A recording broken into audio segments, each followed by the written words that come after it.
Welcome back to Pathfinder Wrath of the Righteous. We are in the catacombs beneath the city of Kenabris, and we are looking for a sword that apparently was left here like 70 years ago by an angel of some kind. Now, before I start the episode in earnest, I should mention that I have been fiddling a bit with my audio settings, the microphone that is, because I received some feedback about too much bass in the voice. And I also noticed myself that there were certain issues that I wanted to try to deal with. So if you guys have any feedback on the audio quality of my voice, then please do feel free to leave those here. It is difficult to adjust these things as I'm not an audio professional, but I might look into having some audio professional helping me out on this if it isn't good enough. Of course, I can't set things up so that everyone will be happy. That would be hard. But I can at least try my best to make it more pleasant. With that said, let's get started on exploring this area here with these underneathies, or neathies, have had their artifact display.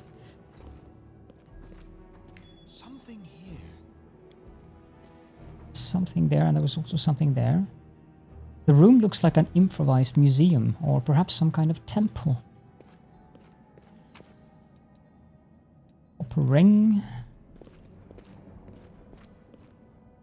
Can I just put you guys very much closer together, because it's kind of annoying to Let's head out.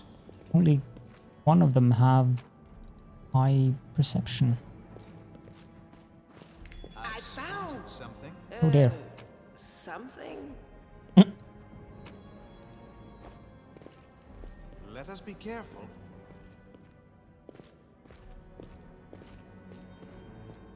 No, what is that?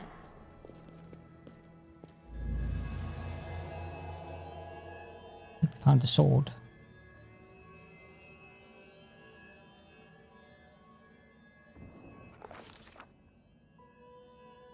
A strange flash pierces the gloom, and Caledon feels drops of searing blood run down his chest.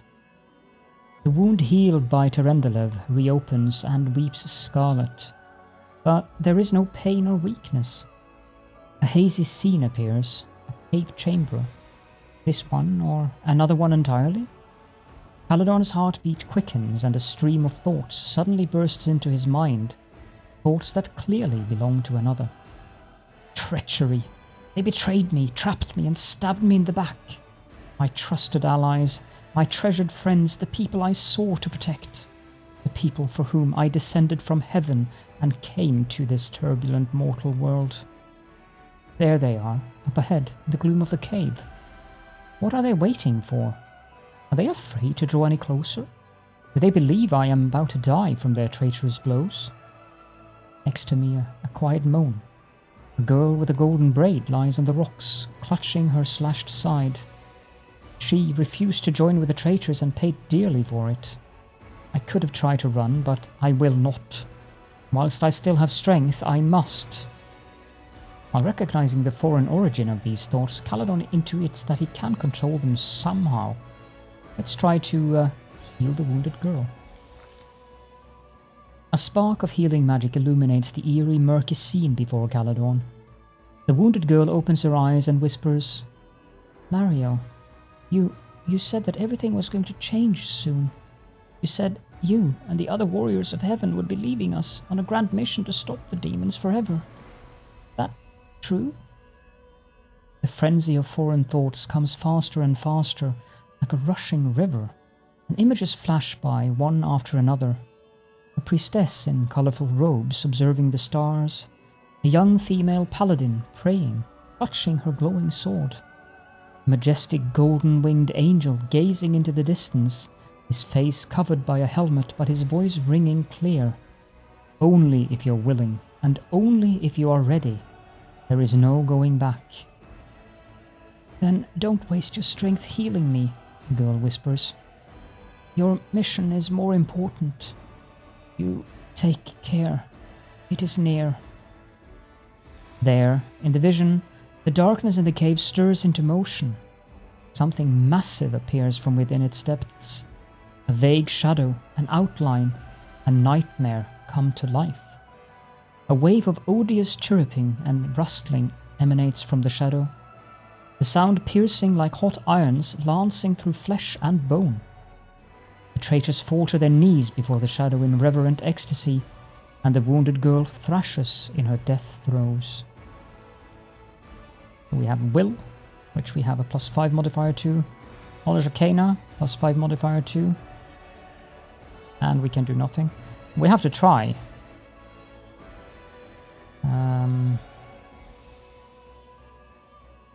Is this a saving throw? It's a difficulty modifier 10, so we have to be very unlucky to not pass it, but stranger things have happened. But Caledon knows how to resist malign influence such as this, no matter his origin. The force of the attack, though originating in a vision, is terrifying. But Caledon is stronger. He shakes off the pain and torpor, but alas, the one who sent the vision cannot claim the same. He is broken and exhausted. A monstrous shadow emerges from the murk of the cave. It is not real. It exists only in this strange vision or memory.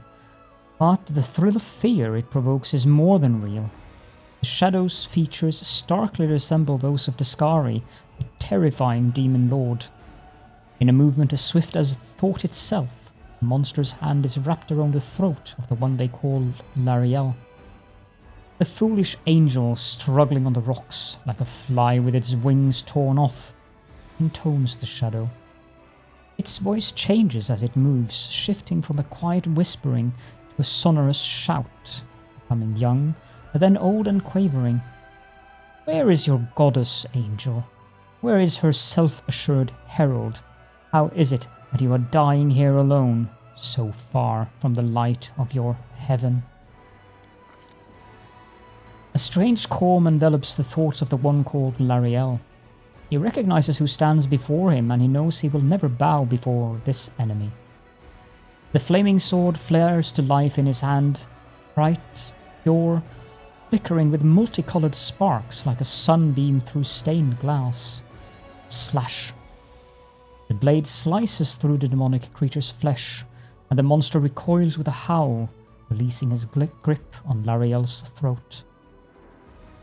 The angel falls back heavily on the rocks. His vitality is ebbing, but his pride remains undiminished. He grips the sword, and with his last burst of strength, plunges it into the rock. Caledon senses that the vision is fading, the rush of thoughts diminishing like a river running dry. The last thing he hears is this. You will kill me, monster. This I know. But one day, someone will come here and raise up my sword. They will raise it up and save and protect the innocent. The vision disappears, vanishing in a burst of colors. Caledon does not hear the final words, but he seems to complete the thought, taking it to heart. The words fly from his lips, and with them, something else. The heat blazing in Caledon's chest fades away. The edges of the scarlet wound close, leaving not even a scar behind. Looking down, Caledon sees the flaming sword in his hand, or rather its outline, the memory of what the sword looked like. The final surge of warm and soothing light, the sword vanishes, and the light is drawn into his hand. Caledon senses that it will return. All he need do is call it.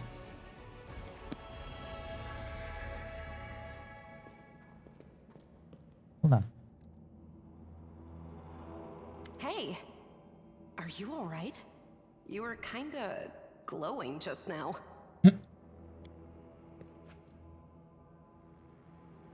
Sela kneels before the light, offering up a prayer to Iomede. That was it. The light of heaven. But how? What did you do with it? Where did it go? You saw it too? The traitors? The dying girl? It's only us here. Your group, you, me, Wendu, and the light of heaven that sort of got, sucked into you. Any chance you can whip it out again? We do kinda need it. Right. Sorry, I crack jokes when I get nervous, and when I'm upset, and when I'm happy. Anyway, what I said, it came out wrong. We need to bring you to Chief Sull. You can show everyone the light of heaven, we'll rally the tribe and go into the maze, and we'll get back our kin.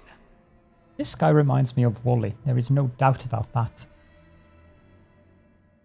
Sorry for the guys who are watching the video who have no idea who Wally is. You can find him in my featured channels. He's one of my best friends, and he will do cooperative stuff in the future. But that aside, back to the game. And what if he can't make it happen a second time? What then? The tribe will just say we're crazy and turn its back on us. I think I saw the memories of Lariel, the angel who died here. Lariel? That really was Lariel? The angel from the legends. The ancestors even got his name right on the gravestone. The chief will be thrilled. Well, my pronunciation wasn't Lariel, it was Lariel, but I guess Lariel then. You. Thousands of gongs and no one's been able to touch it, and now you, an ordinary creature of flesh and blood no different to us, get the sword and start talking about visions. Now, Wentwog, don't be a sore loser. He is clearly different from us. The sword appeared before him, along with the angel's name and all that other stuff, because he doesn't carry our mongrel taint. Heaven doesn't give a damn how special we are. We're born with evil inside us. Heaven doesn't need to know any more than that. I know you're willing to tear anyone apart to uphold our people's honor, but you and Sull, you just refuse to face the truth. We are the way we are because our ancestors' bodies were corrupted by the Abyss. It does the same thing to plants and animals. There's nothing heroic or special about it. It doesn't make us better, and it doesn't make us worthier. This apparently requires the angel mythic path, which, since we have the sword, I assume that we have that currently. The question is, of course, how we get other mythic paths, and if that removes the angel one, I don't know. It seems I can control it. That is just... wow, I mean, that's amazing! Heaven has truly blessed you. This power is the most majestic thing I've ever seen in all my life. Is this what the sun is like, Lan? Yes, it's similar, but this light is more... golden? Chief Sull needs to see this.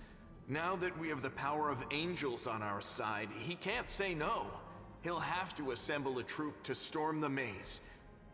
You Uplanders care about your kids, right? Help us save ours. Without them, we won't survive, and then... the perils of the maze won't be so bad if we go together. We'll make our way through it and find the way to Canabras. Lead us to your chief, and I'll decide if I'm going to help you or not. Let's go. We'll take the short route. Well, the only route, really. Yeah, that sounds good.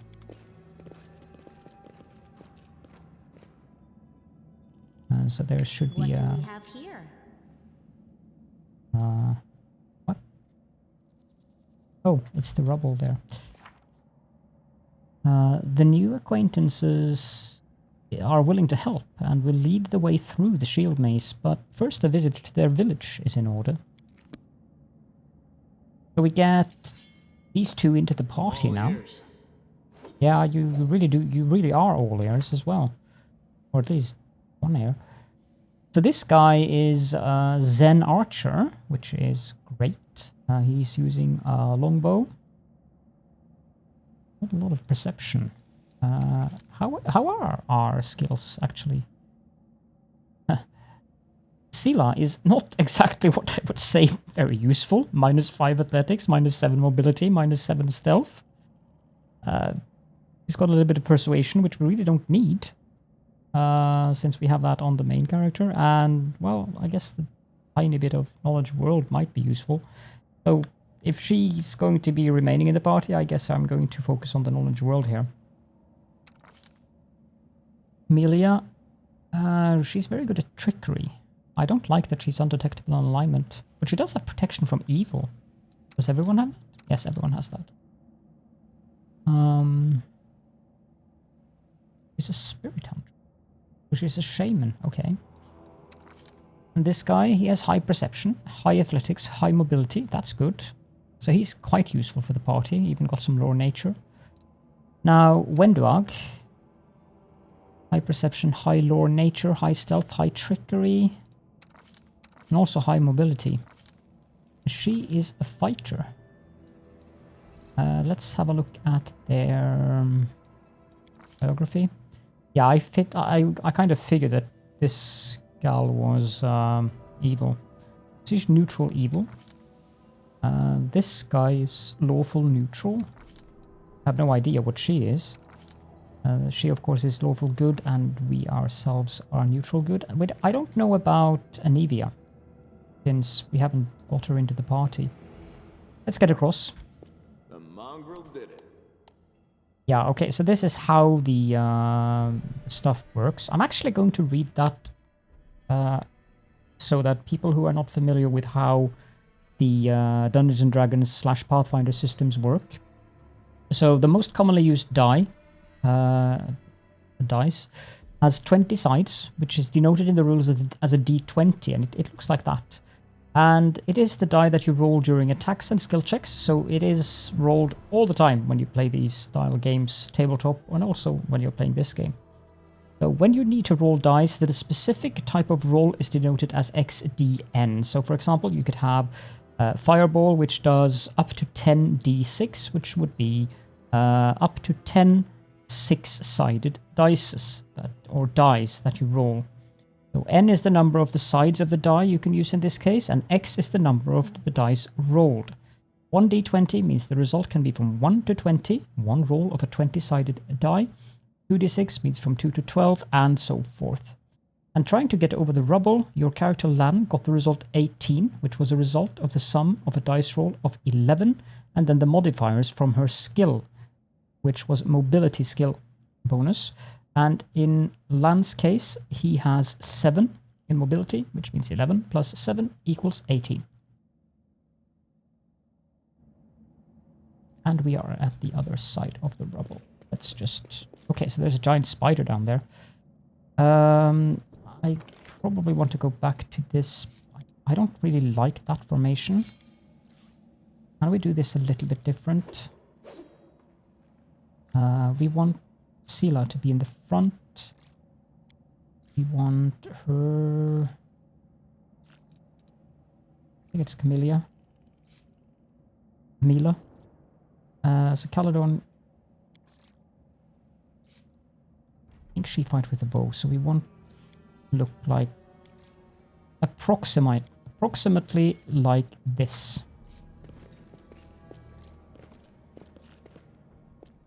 Yes. Then we take Lan, and do you have any specific... You do have point blank shot, but I think that's enabled by default.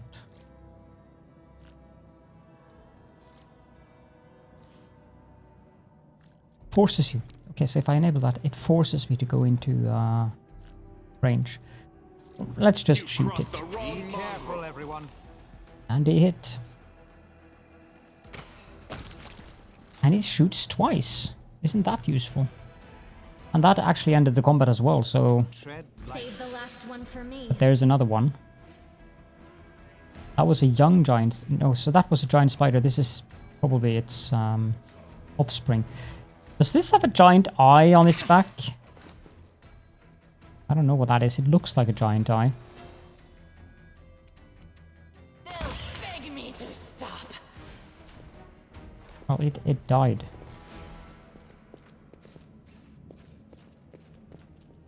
There's some rubble there. Some loot here. We're going to get through here and have a look at the backside. Thanks, Lan. You're so awesome, Lan. Yes, Lan, you are. Ah. There is some small earth elementals over here. I'll watch your back. Oh, that's nice. I don't trust you. Do not fear. Do not waver. Okay, Lan, if you shoot that guy. Survive me. Sela, you can walk towards them. What's that there? You found some loot. Into the fray. And turn. Now, Caledon, I think we want to Light of the Angels. I guess that's because of the sword. Oh, it's not a bad ability. Temporary 1 hit point for 1 hour, and enemies become dazzled for 1d4 rounds. Can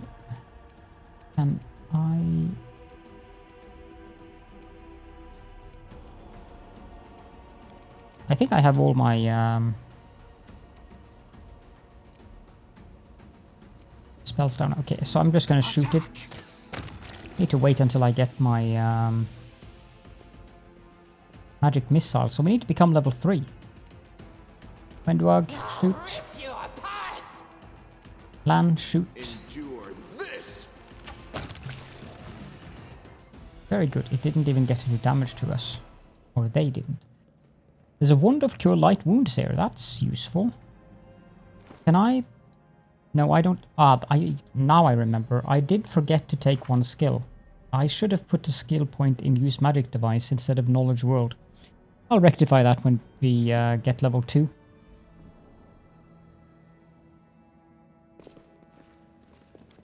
Back.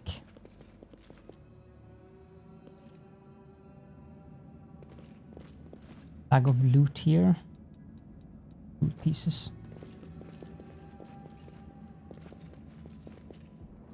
Yeah, I thought as much. Tear your throat out.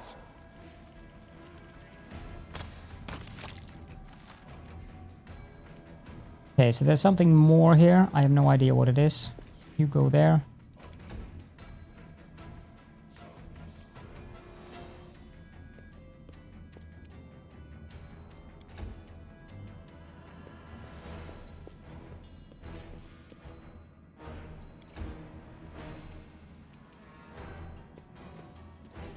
No idea what this might be.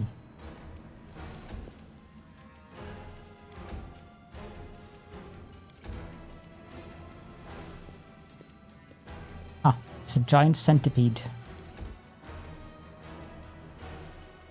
2 of them, actually. Aim carefully. Yeah.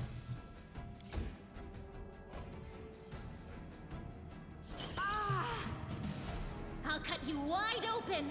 The world in crimson. Perfect. I don't need that tutorial either. More loot. Oh, masterwork light crossbow. We'll give that to Caledon because that should give us an additional attack modifier. No, it doesn't go there. It goes there. Yeah, there we go. That's 4. Good.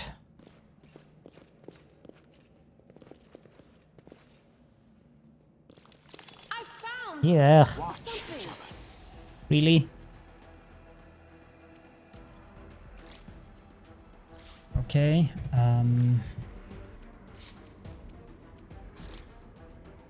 Build it there.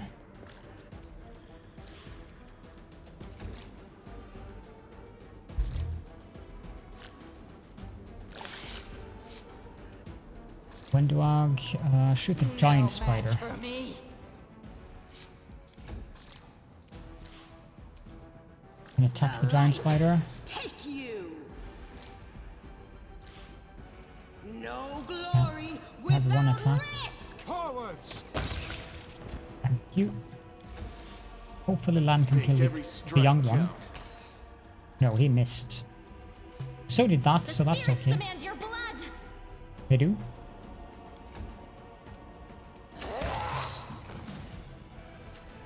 So the smaller one definitely has less hit points.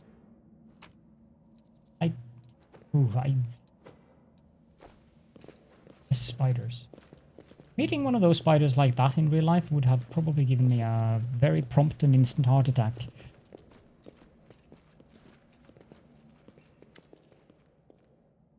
Wenduag glances at Lan, who is fixing his slipped bowstring, and quickly walks over to you. Her cat-like eyes glow from beneath her hood. Listen here, you. I don't know who you are or where you come from, but you and I are the only two people here who see things clearly. That's why I'm asking you, don't show the light of heaven to Sol. Lan is sure that the light should be shown to the mongrels. Lan. Wenduag grimaces and a guttural husky snarl unfurls in her throat. He wants to play the hero. First idea, if you remember, was to grab the sword and run headlong into the mace. Does that sound like a plan to you? To me, it sounds like suicide. The worst part is that the tribe might actually take his words to heart and follow where he leads. I thought you considered the mongrels to be great warriors. The descendants of great warriors. I believe that my people are worthy of greatness, that we are strong and can do many things. That's why we were chased down here. We scared people. But it's one thing to go hunting in the caves, and another to fight in the shield maze. Wenduag leans closer, her pupils dilating. I've been there. I've spent my whole life training so I can make it through all the way to the end. There were more of us trackers at the start. We were young and stupid. What's a couple of monsters when there's a whole world out there waiting for us? That's what we thought. But we weren't prepared. The maze isn't just a physical challenge. It's cunning and full of traps. It's dark as the primordial night, and if you close your eyes and listen, you hear whispers right behind you and soft singing in the distance that seems to rise and fall with the beating of your heart. Wenduag looks away. I had to learn from my friends' mistakes. Step over their bodies and go further. I don't want to have to do that again, and it will happen again if a crowd of ill-prepared fighters burst into the maze with no idea where they're going, or because Lan believes that a glowing sword will solve all our problems. Don't you want to save the kids lost in the maze? I do want to, but I'm not going to risk the future of the tribe for the sake of a few stupid kids. Chief Sol is hesitant, and for good reason. He also understands how dangerous this is for the tribe. Lan's the only one who benefits from these childish games of heroism. I'll go alone if I have to, and find them, or whatever's left of them. Without any heroics, relying only on myself, risking only my own life. Wenduag slows. You and your friends, you can come with me. Perhaps we can make it to the end of the maze together and find the way out to the surface. Think about it. Oh. Kind of interesting, this neutral evil character who is actually more willing to risk her own life than the rest of her tribe. Curious about this. Wenduag nods. Don't show the chief the light and I will lead you through the maze to the surface. I swear it.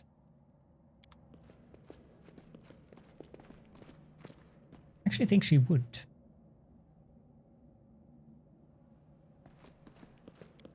Neathholm.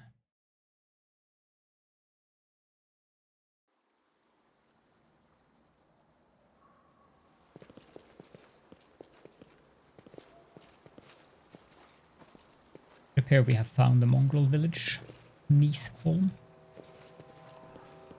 Camellia is encumbered. Why? Oh, they are all fatigued. They need rest. I'm gone.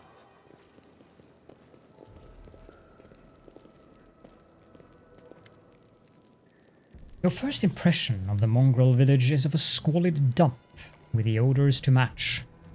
Unblinking, glowing eyes watch you from the gloom, and deformed shadows slope between the huts. You see some mongrels gutting white, eyeless fish, while others are repairing fishing nets. All the signs of normal village life, but tense expectation hangs in the air. A heavyset aged mongrel slowly shuffles his way toward you. The hair on his head grows in limp, wispy strands, and his face has a distinctly rat-like appearance, while with pronounced teeth, you hear a rattling sound in his chest with every breath he takes. One of his eyes is white, fully scarred by cataracts, while the other gleams with moisture. Uplanders, eh? End times are upon us, indeed. Chief Sol, we found the angel's sword, and we found the one who can wield it. Lan points at you. He had a vision, and now the angel's sword, together with the light of heaven, are somehow inside him? Gather the tribe. Anyone who can hold a weapon. The young ones are still alive. We can go save them. Sol raises his hand with ragged, broken fingernails. Ah, Lan, always dreaming, always talking. You're too hasty for your own good. It's going to get you in trouble. Sol eyes you up and down. An uplander with the light of heaven? That's too good for us. Our kind don't have good things happen. There's always a catch. Man trusts people because he likes to believe. Isn't that right, Lan? I'm the chief. I don't work on faith. Show the light. Wenduag stares at you intently. Cat watching a bird shakes her head in warning. Lawful requires angel mythic path. Reveal the light of heaven. Lan speaks truth.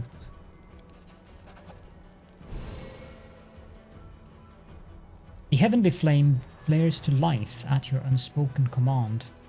Bright, pure, dancing with multicolored sparks like a sunbeam passing through stained glass. The mongrels abandon their tasks and stare, fixed. The light is bright but not blinding. It is warm, but its warmth is so deep. You performed a lawful action. Sol is silent for a while. Tears are streaming down his wide, pale face, but the old man doesn't even care to wipe them away. So, it's true. The angel did not forsake us. No. Came from the dead. Came to save our children. Lan gives you a nod of thanks. The scaled half of his face is indifferent, but the human half is visibly relieved. As if he wasn't sure all this time that you would support him. Right he was. Wenduag hisses at you like an angry cat. See these fishermen and these hunters? These husks of men and women? Their blood will be on your hands. We have the blessing of the angels. We will survive and help the young tribesmen. Idiot! You see a bright light and now you think even the maze is no match for you? You always think the worst, Wendu. We are not on our own in this anymore. We've got allies. Well, a couple at least, but one good fighter is worth 10 bad ones. You have the right of it, Lan, but we're neithers. We are going to wait. I sent the messenger to summon all the tribes. It will take time, yes, but they will all come. They will all come for the light. Wait, Lan. Wait, uplanders. Rest a while in one of our huts. Our home is your home. Lan sighs. Alright, Chief. Understood. Let's hope that a few hours is the difference between life and death for those kids. If they ask me what took us too long, I'll tell them that it was your decision. Wenduag only grits her teeth in silence. There is some cash we can loot here. Would be a good idea to grab with us. Follow my steps. More over here, apparently.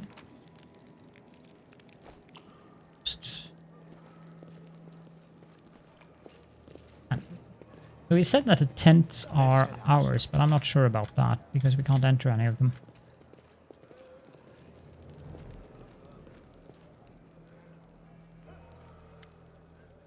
Finally, someone from the surface. I was beginning to lose hope. An elderly man in expensive but not ostentatious clothes approaches you. His face is peppered with several healed cuts and bruises and twisted in an expression of extreme discontent. Allow me to introduce myself. My name is Horgus Gwerm. Yes, that Gwerm. You no doubt have heard of me if you've spent any time at all in the city. I have a business proposition for you. Your name tells me nothing. Who are you? You truly are freshly arrived at the city then? You couldn't have picked a worse time, that's for certain. Only just arrived and the city's been razed to rubble. You should know that you are looking at one of the richest and most distinguished men in Canabras. I may not be as well known as certain swaggering loudmouths who spend their lives traipsing from one ball to the next, but the Gwerm Trading Company is one of the pillars of the city. Have you know? Did you see the marquees in the square? I paid for those. Tried any festival delicacies? You have Horgus Gwerm to thank for that. How did you end up here? For a moment, Horgus's eyes focus on Camellia before his gaze returns to you. Interesting. Like everyone else. Down I went when that accursed beetle cleaved the ground in twain beneath our feet. I'm lucky I didn't break my neck in the fall, and I'm doubly lucky that I didn't encounter any subterranean cockroaches on my blind wanderings, and instead came across hunters from this settlement. Although I must say that when I first glimpsed their physiognomies, my life flashed before my very eyes.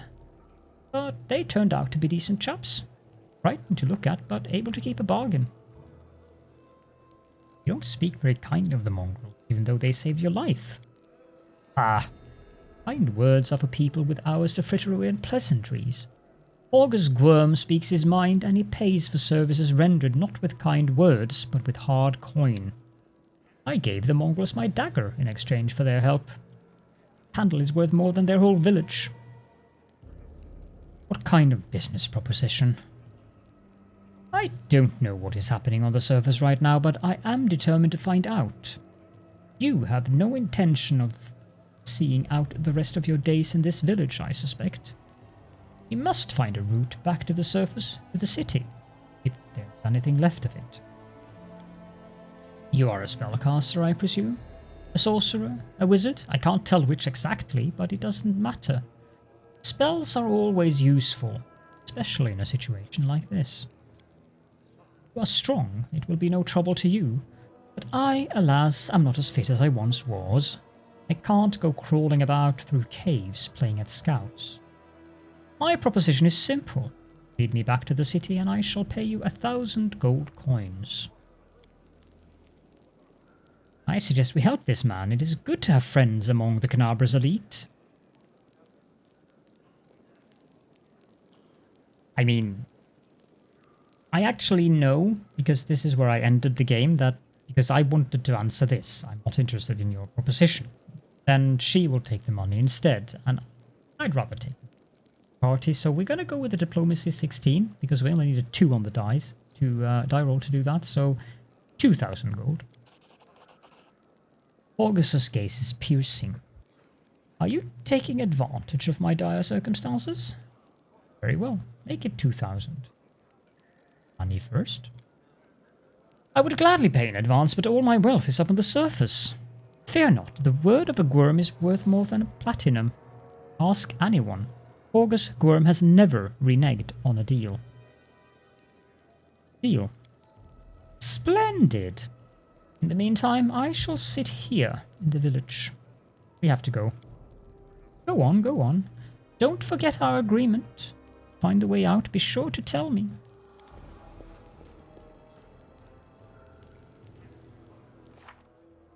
This is interesting. Power twists and warps all who possess it. Once a person becomes accustomed to a special position in society, they develop a condescending attitude to others. This attitude remains even when society itself crumbles around them.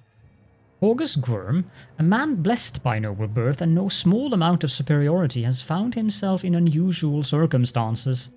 He persists in clinging to his riches and power, even as their value dwindles with every passing minute. Our quest is to clear a path to the surface for Horgus, whereas his first priority is finding a way to the surface. He's willing to pay generously for a guide and hire the finest bodyguards money can buy. Unfortunately for Horgus, the best bodyguards are not in the vicinity. I thank you, game. And we have the ability to level up, so I definitely think we shall do that.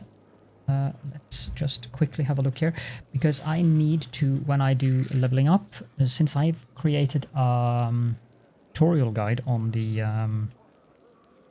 character class that I am playing, I need to make sure to jot down what I'm actually doing on my character. We're going to take another level of sorcerer. So that. We are going to take 1 point of persuasion and 1 point of use magic device.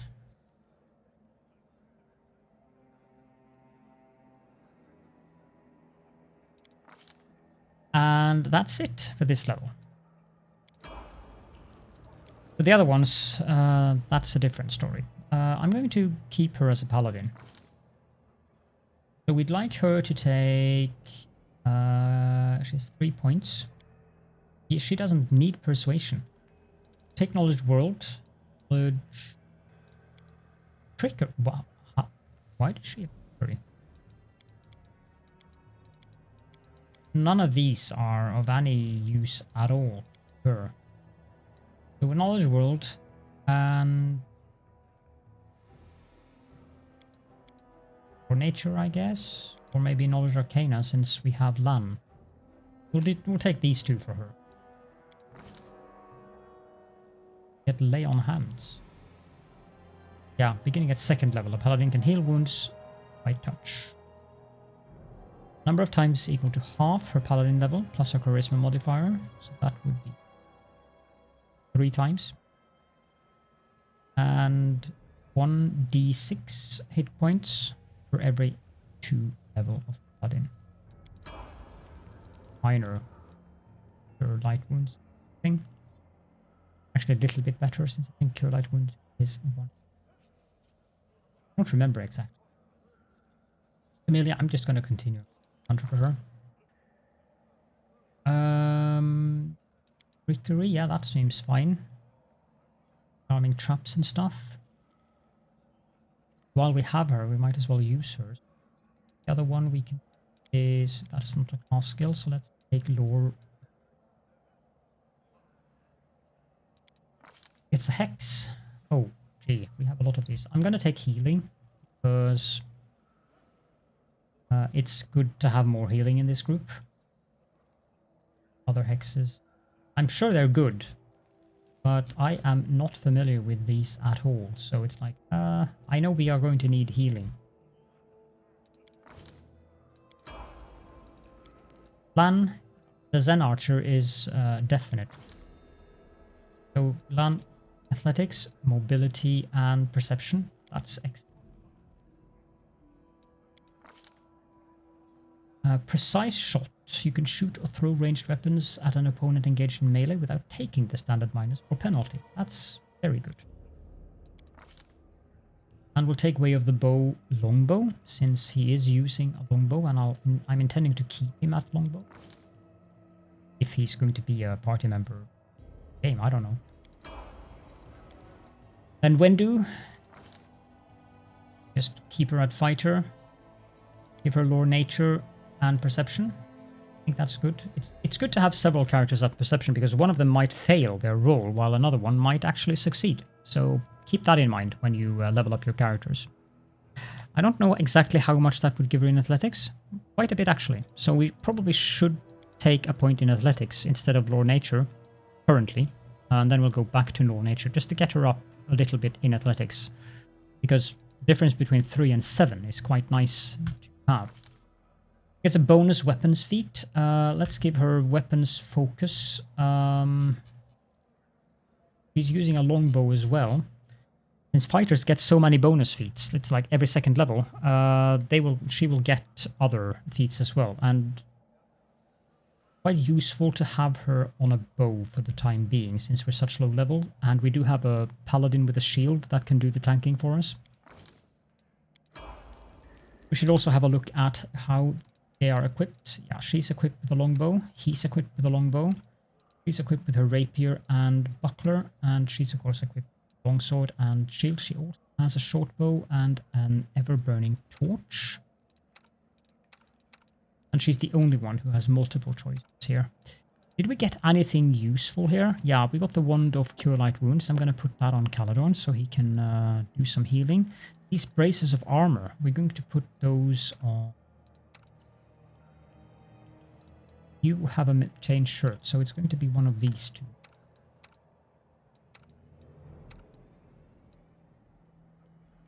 You have 22 hit points, you have 21 out of 22.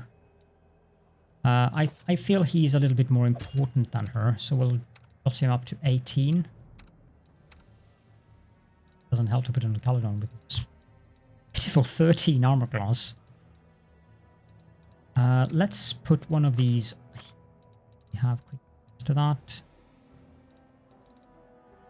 Is there anything else of interest here? Did we get anything masterwork thing? Yeah, we got a dagger, that's masterwork. Masterwork greatsword. Cold iron dagger. This padded armor, we can give that to Wendu. That gives her 17 armor class. It's at least it's one more armor class. Something. Buckler, however, I don't think. That for anyone. Copper ring. Some ingredients. Is there some way to quick sort this?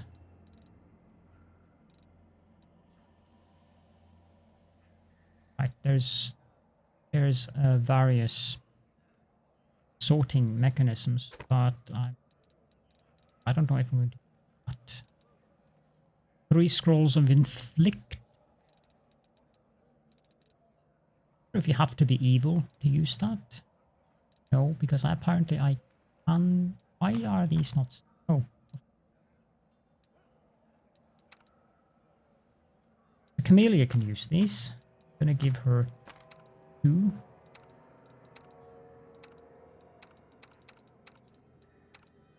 I'm not sure how the weight is spread. Oh, it's because if I take this off. Wow, okay, that's quite heavy. That's why she had the encumbrance thing. Anyways, I think that we have reached the end of the episode here, so it's probably a good idea to end it around here. If you do have any questions or comments or general feedback, then please do feel free to leave those in the comment section as per usual. And you're also more than welcome to join the Discord server. You'll find the link to that in the video description, of course. And for now, thank you all so very much for joining me, and I shall hopefully be seeing you all in the next episode.